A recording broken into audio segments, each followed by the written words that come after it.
Well, here we go. Did you miss playing live music trivia with us last Saturday night? Or do you just want to challenge yourself on your knowledge of pop and classic rock and roll music? We'll play the great opening notes from 5 songs with a theme. And we'll see if you can identify the title, the artist, and if you're really good, maybe even the year. So thanks for downloading, and thanks for listening, and thanks for playing along.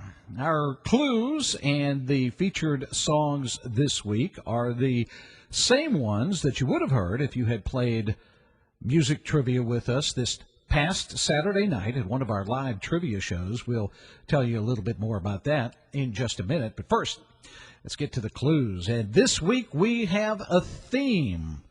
All of the titles of our featured songs have something in common. So here we go. Let's get to it. Hit number 1 was from 1965.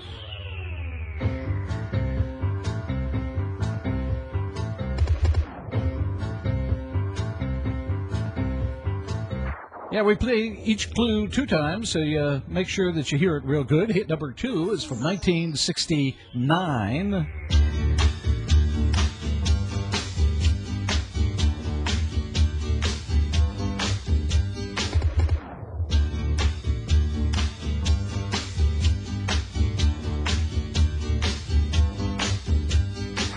All of the featured songs tonight were top 10 hits, and several were number 1s. This one is from 1971.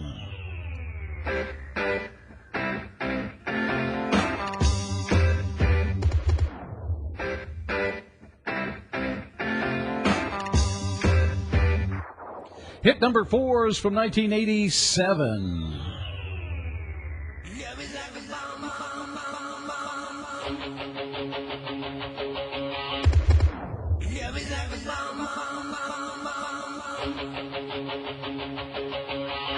And we wrap it up with a hit from 2005.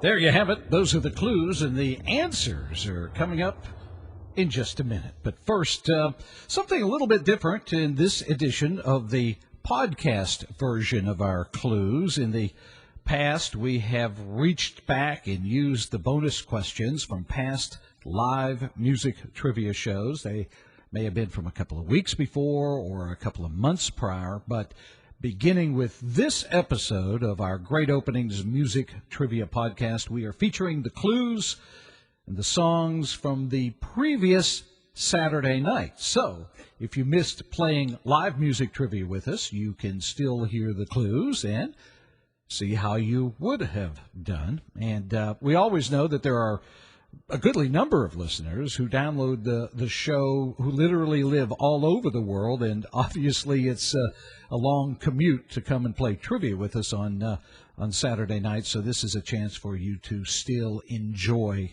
the challenges. Music trivia, of course, is on Saturday nights. We have general knowledge and adult trivia the rest of the week all over the Atlanta area. You can find out more by going to thetriviafactory.com. And by the way, if you're in the Atlanta area or going to be visiting, and or you already play trivia with us somewhere else, let me invite you all to come out on Monday nights when I host trivia at great little restaurant, Wings and Things in Fayetteville, Georgia.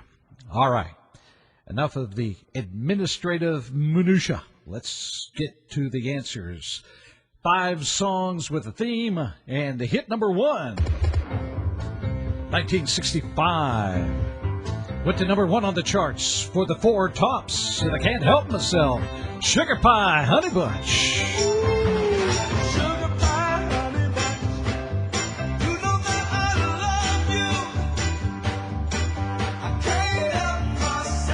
I Can't Help Myself was written and produced by Motown's main production team of Holland Dozier Holland. The song is one of the most well-known Motown tunes of the 1960s.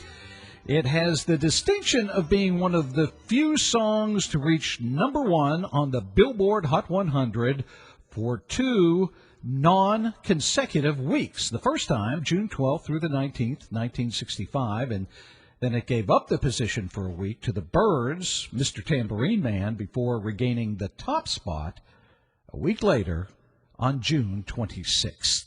Hit number 2 tonight.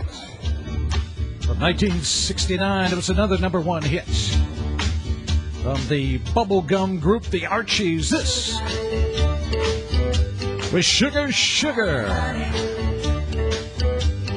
You are my candy girl, and you got me wanting you. Well, the Archies were a fictional garage band founded by Archie Andrews, Reggie Mantle, and Jughead Jones. Those, of course, a group of characters from the animated TV series The Archie Show. In reality, the music was recorded by session musicians featuring Ron Dante on vocals. Dante was the voice of a number of bands from the 60s, including the Cufflinks, who recorded the song Tracy in 1969, which was a hit. Later, he was a producer for Barry Manilow, and he sang background vocals on Barry Manilow's song Mandy.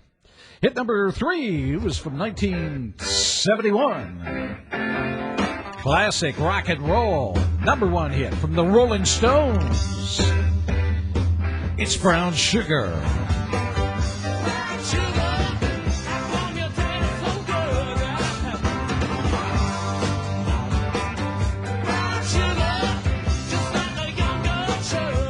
Brown Sugar was the opening track and the first single from the Stones' 1971 album, Sticky Fingers. The song was primarily written by Mick Jagger, who wrote it sometime during the filming of the movie Ned Kelly, which he starred in. It was originally recorded over a 3-day period at Muscle Shoals Sound Studio in Muscle Shoals, Alabama, during December of 1969, but it was not released until, over a year later due to some legal wranglings.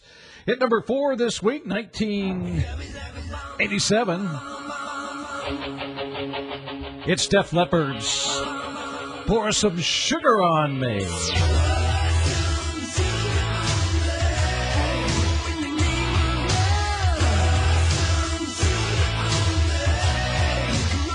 Yeah, it was one of 2 top 10 hits on the U.S. Hot 100 for Def Leppard, and it came from the album Hysteria. It reached number 2 on the U.S. Hot 100 and later became an MTV classic. It is generally regarded as the band's signature song. And by the way, the idea for the song was reportedly came from a line from our previously featured song, the Archies' Sugar, Sugar. Near the end of that song, there's a line that goes, pour a little sugar on me, baby. And hit number 5 this week. It's from 2005. Top 10 hit for Fall Out Boy. It's Sugar, We're Going Down.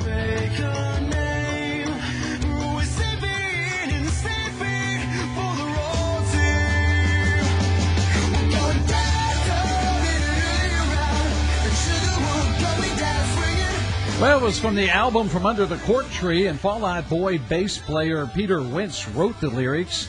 In 2006, he told a Rolling Stone magazine interviewer that he wrote the lyrics in Chicago. He said he was with his dad, and they were listening to some old music where they always say things like sugar and honey and stuff like that. So he said, why doesn't anyone do that anymore? He did, and Sugar, We're Going Down was the result. Well, there you have it. How'd you do this week? The theme this week, quite obviously, the word sugar. Well, your comments and feedback are always appreciated. You can reach us at jimradio@gmail.com. And show notes are on my blog at jimdriscoll.net. So thanks for downloading, thanks for listening, and thanks for playing along. We'll see you next time on the Great Openings Music Trivia Challenge podcasts.